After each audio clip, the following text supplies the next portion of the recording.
आज जिस रहस्य के बारे में मैं बात करने वाला हूँ वो एक ऐसी मूवी के बारे में है जिसने लोगों को अपनी टीवी स्क्रीन्स बंद करने पर मजबूर कर दिया। अब आप में से कुछ लोग सोचेंगे कि क्या मूवी इतनी बड़ी फ्लॉप थी? जी नहीं दोस्तों, इसके पीछे कारण थी वो डर की लहर जो ये मूवी लोगों की रगों में दौड़ा रही थी। जी दोस्तों, मैं बात कर रहा हूँ 2 साल पहले नेटफ्लिक्स पर रिलीज हुई मूवी वेरोनिका के बारे में। ये मूवी स्पेनिश में रिलीज हुई थी और इतनी ज़्यादा डरावनी थी कि कई लोग इसे कंप्लीट नहीं कर पाए, और इसके खौफ को और मज़ीद बनाती है ये बात कि जो कुछ भी इस मूवी में दिखाया गया था वो सच में एक लड़की के साथ घटित हुआ था। दोस्तों, इस कहानी को सुनने के बाद शायद आपको भी पता चलेगा कि वीजी बोर्ड कितनी खतरनाक गेम है, और शायद आप ये कहानी सुनने के बाद इस गेम को कभी खेल ना पाए।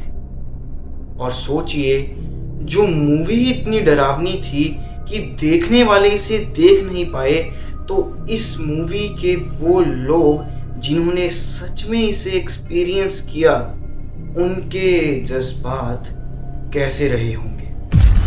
तो दोस्तों, आइए चलते हैं डर के एक नए सफर पर। बात है 1990 मैड्रिड की। एक लड़की जिसका नाम वेरोनिका था अपने दोस्तों के साथ स्कूल में थी, और उस दिन सूर्य ग्रहण लगने वाला था। स्कूल में सब लोगों ने प्लान किया कि बच्चों को सूर्य ग्रहण छत पर से दिखाया जाएगा, और इस सब के बीच में वेरोनिका और उसकी 2 दोस्तों को सूझा कि क्यों ना उनमें से एक फ्रेंड की मृत बॉयफ्रेंड से वीजी बोर्ड के द्वारा बात की जाए। और शायद यही डिसीजन था जो कि वेरोनिका की सारी लाइफ को बर्बाद करने वाला था, या फिर यूं कहें कि उसकी लाइफ को खत्म करने वाला था। ये तीनों लड़कियां स्कूल के बेसमेंट में बिल्कुल सूर्य ग्रहण के दौरान चली गई वीजी बोर्ड का रिचुअल परफॉर्म करने। इनके रिचुअल परफॉर्म करने के बीच में ही एक नन आई और इनके रिचुअल को रोक दिया, पर तब तक बहुत देर हो चुकी थी। और जैसा कि कहा जाता है कि वीजी बोर्ड को बीच में नहीं रोकना चाहिए, पर अब यह गलती हो चुकी थी। वेरोनिका की दोस्तों ने नन को बताया कि उन्होंने वेरोनिका की नाक में कोई अजीब सा धुआं जाता हुआ देखा, और शायद यही धुआं इस बात की ओर इशारा था कि शैतान वेरोनिका के शरीर पर हावी हो चुका था। उस दिन के बाद से वेरोनिका बदलने लगी। वो अजीबोगरीब हरकतें करने लगी। माँ की तरह अपने भाई बहनों का ख्याल रखने वाली वेरोनिका अब आक्रामक होने लगी थी। उसे हेल्यूसिनेशंस होने लगी। अपने कमरे में उसे परछाइयां दिखने लगी, और उसने कहा, मैंने अपने कमरे में शैतान को चलते देखा है। एक मासूम सी लड़की इतना कुछ झेल रही थी, और उसे खुद समझ नहीं आ रहा था कि आखिर वो ऐसा क्यों कर रही है। धीरे धीरे वेरोनिका के साथ अजीबोगरीब घटनाएं होने लगी, और उसे कई बार तो ये पता ही नहीं चलता था कि वो जिस बात के लिए शैतान को गुनहगार ठहरा रही है, असल में वो चीज शैतान उसी के शरीर से करवा चुका था। इतनी ज्यादा मजीद घटनाओं के बीच में वेरोनिका अपनी जिंदगी बिता रही थी, और कुछ समय बाद इस लड़की को एक डॉक्टर को दिखाया गया, पर डॉक्टर ने बताया कि वेरोनिका के साथ फिजिकली कुछ भी गलत नहीं था। तो आप समझ लग सकते हैं कि आखिर वेरोनिका के साथ क्या हो रहा था।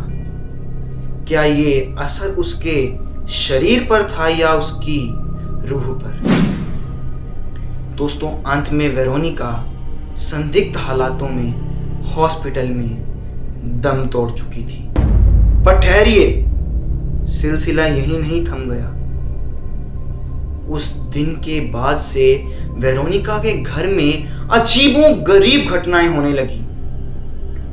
घर की बल्ब्स अपने आप जलने बुझने लगी और होली माने जाने वाला क्रॉस उल्टा हो गया।